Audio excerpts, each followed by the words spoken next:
जो आप सबको गुड मॉर्निंग। आप लोग कैसे हो? बस चलिए मैं अपना सॉन्ग सुनाने जा रहा हूँ थोड़ा।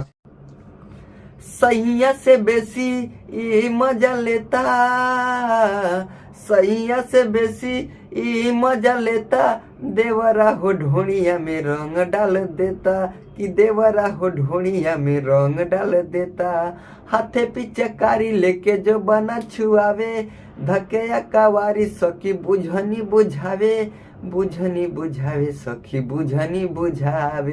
काहे की डालब हम भर पेटा, देवरा हो ढोड़िया में रंग डाल देता, देवरा हो ढोड़िया में रंग डाल देता।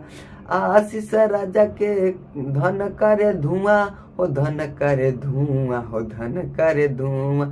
टोई टोई ढोड़िया के कइले बापुआ, कइले बापुआ, हो कइले बापुआ। छोटका देवरवा के आईनी चपेटा, छोटका देवरवा के आईनी चपेटा, देवरा हो ढोड़िया में रंग डाल देता।